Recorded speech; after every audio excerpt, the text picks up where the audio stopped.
Hello दोस्तों, हमारे YouTube channel में आप सभी का स्वागत है। तो इस वीडियो में हम श्रीराम फाइनेंस स्टॉक के ऊपर डिस्कशन करने वाले हैं।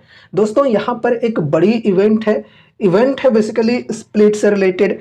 कंपनी जो है ये अपने शेयर होल्डर्स को स्टॉक स्प्लिट देने जा रही है। किस रेशियो में? 5:1 के रेशियो में। कहने का मतलब ये है कि अगर आपके पास मान लो एक शेयर है श्रीराम फाइनेंस का, तो उसे स्प्लिट करके 5 शेयर्स बना दिए जाएंगे, 5 शेयर्स में तब्दील कर दिया जाएगा। ठीक है, जैसे मानकर चलो कि आपने यहाँ पर श्रीराम फाइनेंस के अंदर इन्वेस्टमेंट किया था, 3,000 रुपए में एक शेयर खरीदा था। ठीक है, एक शेयर।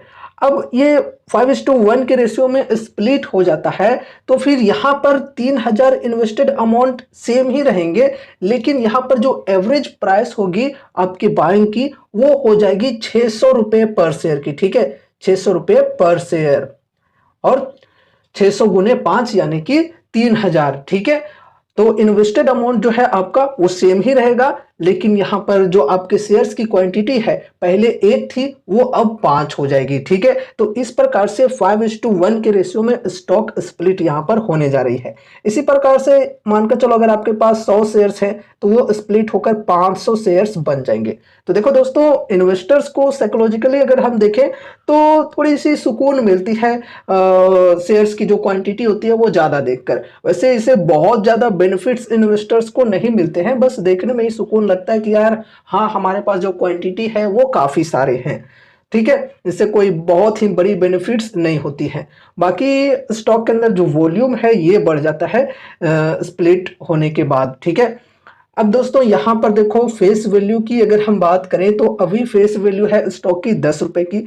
तो स्प्लिट होने के बाद ये जो शेयर है इसकी फेस वैल्यू हो जाएगी 2 रुपए की। ठीक है, 2 रुपए के फेस वैल्यू पर यहाँ पर स्प्लिट होने वाला है। एंड इसके रिकॉर्ड डेट की बात करें तो रिकॉर्ड डेट है 10 जनवरी 2025। ठीक है, यानी कि 10 जनवरी से पहले अगर आप लोग यहाँ पर बाइंग कर लेते हो, यहाँ पर एक शेयर होल्डर बन जाते हो, तो आप भी यहाँ पर ये स्टॉक स्प्लिट के लिए एलिजिबल होगे। ठीक है, 10 जनवरी है रिकॉर्ड डेट। अब चलो यहाँ पर हम थोड़ा स्टॉक के ऊपर डिस्कशन करते हैं। देखो दोस्तों, ये जो कंपनी है ये एनबीएफसी सेक्टर से बिलोंग करने वाली एक लार्ज कैप कंपनी है। फंडामेंटल्स ठीक ठाक है। मार्केट कैप है 1,14,636 करोड़ की। वैल्यूएशन की बात करें तो स्टॉक पी है 14.6 की, इंडस्ट्री पी 23.7 की। तो इंडस्ट्री पी के कंपैरिजन में स्टॉक की पी कम है, साथ ही साथ पीजी रेशियो भी कम है, 0.63 की है। तो ओवरऑल वैल्यूएशन की बात करें तो ठीक ठाक है। एंड फिर आरओसी 11.3%, आरओई 15.9% एवरेज है। प्रमोटर्स होल्डिंग 25.4%, प्लेज परसेंटेज 0 है। अब देखो दोस्तों, प्रमोटर्स की होल्डिंग यहाँ पर कम है तो इसका मतलब ये नहीं कि कंपनी जो है ये एकदम बेकार हो गई। तो उसके लिए शेयर होल्डिंग पैटर्न को भी समझना जरूरी है, आगे डिस्कस करेंगे। ठीक है, करंट प्राइस है 3,048 की, 52 वीक हाई 3652 और लो है 2136 की। बुक वैल्यू 1,393 रुपए की। डेप्ट है 2,07,820 करोड़ की और डेप्ट इक्विटी 3.97 की। अब देखो दोस्तों, डेप्ट जो है वो यहाँ पर काफी ज्यादा है, डेप्ट इक्विटी रेशियो जो है ये भी काफी ज्यादा है। तो ये भी आप लोग समझा करो, जो एनबीएफसीज एंड बैंकिंग टाइप के जो स्टॉक्स होते हैं, जो कंपनीज होते हैं, उनके अंदर डेप्ट जनरली हमें ज़्यादा ही देखने को मिलते हैं। डेप्ट इक्विटी रेशियो जो होता है वो ज़्यादा होता है। क्यों? क्योंकि इनका जो काम है यही फाइनेंस का होता है। इसमें लोन्स यानी कि कर्जे लोगों को दिए जाते हैं। तो ये लोग खुद पहले कर्ज लेते हैं कम इंटरेस्ट पर और वही पैसों को दूसरे लोगों को ज़्यादा इंटरेस्ट पर कर्ज देते हैं। तो इस वजह से यहाँ पर इनको कर्ज लेना पड़ जाता है, क्योंकि कर्ज लिए बिना इनका जो बिजनेस है ये चल नहीं पाएगा सही तरीके से। ठीक है, तो इसलिए इनका जो डेप्ट होता है जनरली ज़्यादा ही हमें देखने को मिलता है और डेप्ट इक्विटी रेशियो जो है ये बढ़ा हुआ देखने को मिलता है। जनरली आपको लगभग सभी एनबीएफसी एंड बैंकिंग टाइप के जो कंपनीज होते हैं उनके अंदर ये चीज़ें देखने को मिलती हैं। ठीक है, फ्री कैश फ्लो यहाँ पर माइनस में -31,361 करोड़ की। डिविडेंड यील्ड 1.48%, फेस वैल्यू है 10 रुपए की, ईपीएस है 214 रुपए की। चलो आगे बढ़ते हैं, प्रॉफिट एंड लॉस स्टेटमेंट को डिस्कस कर लेते हैं। तो देखो दोस्तों, पास्ट में कंपनी की जो सेल्स है ये कंसिस्टेंसी के साथ बढ़े हैं। यहाँ पर देख सकते हो 30,000 करोड़, 36,000 करोड़, 38,000 करोड़ टीटीएम में, इस प्रकार से। एंड उसके बाद नेट प्रॉफिट की बात करें तो यहाँ पर भी कंसिस्टेंसी के साथ बढ़ते हुए देखने को मिल रहे हैं। 6,000 करोड़, 7,000 करोड़, 8,000 करोड़, इस प्रकार से बढ़िया है।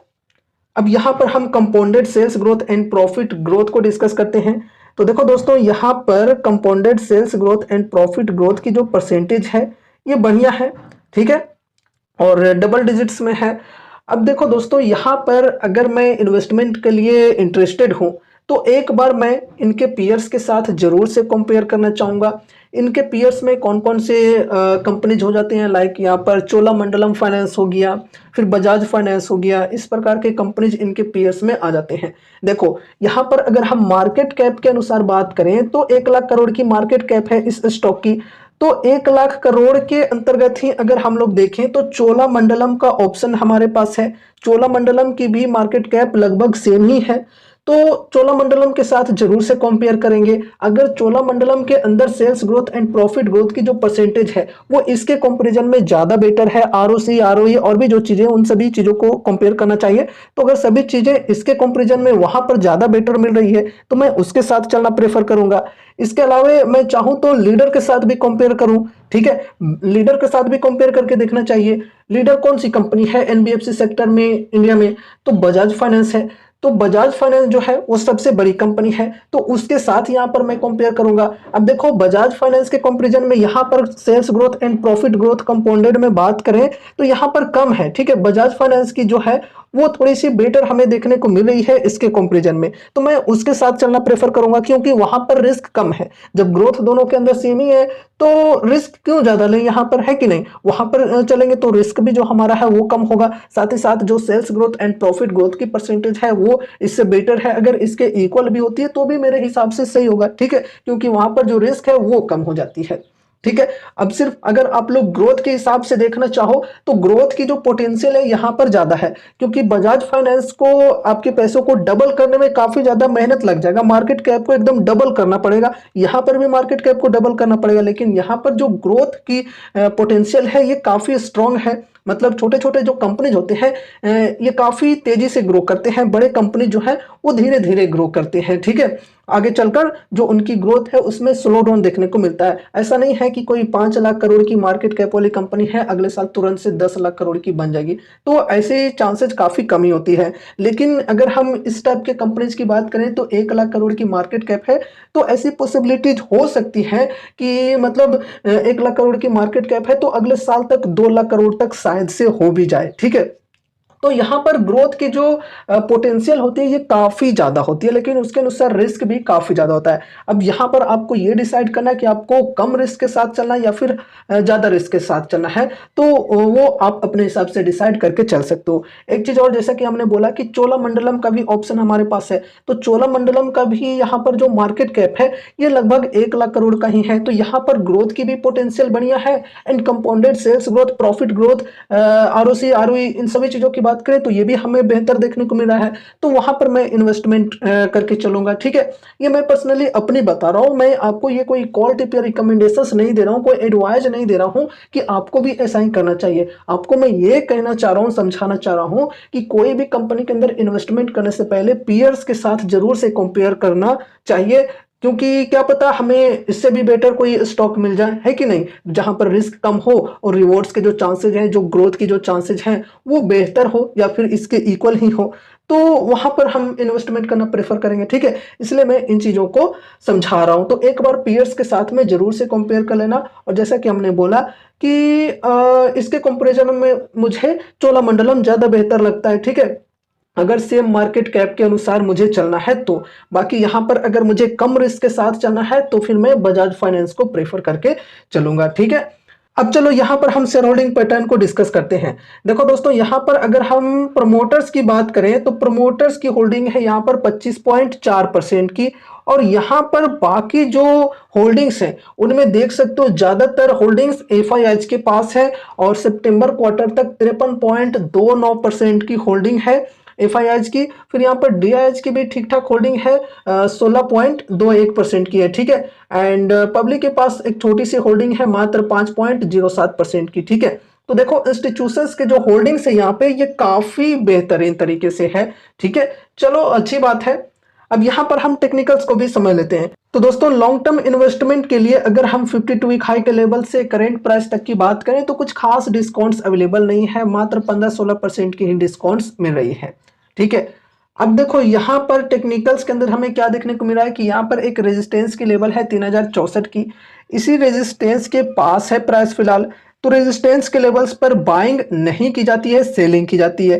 तो उस हिसाब से भी देखा जाए तो यहाँ पर बाइंग करना काफी रिस्की हो सकता है। पर्सनली अगर मैं अपनी बताऊं तो मैं सपोर्ट के लेवल्स पर तो बाइंग करता ही हूं, साथ ही साथ बेटर डिस्काउंट के साथ मैं इन्वेस्टमेंट की सोचता हूं। अगर मुझे यहाँ पर इन्वेस्टमेंट करना होता तो मैं क्या करता, देखो अगर पहले प्लानिंग होती तो यहाँ पर मैं बाइंग कर लेता, यहाँ पर काफी समय से स्टॉक था तो यहाँ पर मैं फर्स्ट एसआईपी कर लेता। अगर मैं उस वक्त चूक गया तो अभी यहाँ पर मैं क्या इस लेवल पर बाइंग कर लूंगा? बिल्कुल नहीं, मैं थोड़ा वेट करके चलूंगा। अगर वापस से मुझे इस सपोर्ट के लेवल पर मिल जाएगा तो फिर यहाँ पर मैं फर्स्ट एसआईपी करने की सोचूंगा। ठीक है, मैं एटलीस्ट 20 to 25% की डिस्काउंट के साथ ही बाइंग की सोचता हूं किसी भी स्टॉक के अंदर। अब देखो ऐसा नहीं कि जो ब्लू चिप स्टॉक्स होते हैं उनके अंदर इस प्रकार की मेरी स्ट्रेटेजी होगी। ये डिपेंड करता है अलग अलग कंपनीज के ऊपर। अगर कोई स्टॉक मतलब 20% जल्दी गिरता नहीं है तो उसके अंदर मेरे हिसाब से 15% भी बेहतर होगी, 10% भी बेहतर होगी। लाइक ब्लू चिप कंपनीज की बात करें, टीसीएस, इन्फोसिस, एचयूएल, ऐसे कंपनीज के अंदर अगर मैं इन्वेस्टमेंट की बात करूं तो वहां पर मुझे 10-15% का भी जो डिस्काउंट है वो ठीक लगता है एसआईपी करने के लिए। ठीक है, एंड यहाँ पर देखो ये जो सपोर्ट की लेवल है यहाँ पर 52 वीक हाई के लेवल से तकरीबन 20% से प्लस की डिस्काउंट्स मिल जाती है। ठीक है, तो यहाँ पर अगर आप वेट करके चलना चाहते हो, इस सपोर्ट के लेवल पर बाइंग करना चाहते हो तो ठीक है। साथ ही साथ अगर कोई Q3 के अर्निंग्स के अनुसार यहाँ पर बाइंग करने की सोच रहे हैं, ये सोच रहे हैं कि Q3 में कैसी परफॉर्मेंस रहती है देख लेते हैं, तो उसके बाद कंफर्मेशन के साथ ही यहाँ पर मैं एंट्री लूंगा तो अच्छी बात है, फिर थोड़ा सा वेट करके चल सकते हैं। अब देखो यहाँ पर अगर कोई स्प्लिट के लिए यहाँ पर इन्वेस्टमेंट करने की सोच रहे हैं तो अभी देखो उनको सपोर्ट एंड रेजिस्टेंस देखना नहीं पड़ेगा, उनको बाइंग करना ही पड़ेगा कोई भी लेवल्स पे। और क्योंकि अभी ज़्यादा टाइम नहीं है, ठीक है, इसलिए कोई भी लेवल्स पर उनको बाइंग करना होगा अगर स्प्लिट के बेनिफिट्स लेना चाहते हैं तो। और अभी देखो आज 4 तारीख हो गया है और 10 तारीख की रिकॉर्ड डेट है, मतलब 10 तारीख से पहले ही आपको बाइंग करनी होगी। कल तो संडे हो गया, ठीक है, तो 6, 7, 8, 9 ये कुछ 4 दिन है आपके लिए बाइंग करने का मौका है। ये 4 दिनों में आप चाहो तो बाइंग कर सकते हो अपने अनुसार। ठीक है, अगर आप स्प्लिट के लिए बेनिफिट्स उठाना चाहते हो तो। ठीक है, और दोस्तों देखो ये कोई कॉल टिप या रिकमेंडेशंस नहीं है कि यहाँ पर आपको बाइंग करनी है या फिर सेलिंग करनी है। यहाँ पर हमने जो भी चीज़ों को डिस्कस किया वो सिर्फ और सिर्फ एजुकेशनल पर्पज से किया है। तो इसलिए इस वीडियो को देखने के बाद अगर आपको कुछ भी इंटरेस्ट लगता है तो फिर आपको अपने तरफ से भी कुछ स्टडी एंड एनालिसिस करनी है। साथ ही साथ अपने फाइनेंशियल एडवाइजर से भी कंसल्ट जरूर से करना है कोई भी डिसीजन लेने से पहले। तो ये रही हमारी आज की वीडियो। उम्मीद है कि इस वीडियो के माध्यम से आपको कुछ यूजफुल इन्फॉर्मेशन मिलेंगे। तो वीडियो को लाइक करके चैनल को सब्सक्राइब कर देना और मिलते हैं अगले नए वीडियोज के साथ। तब तक के लिए बाय बाय।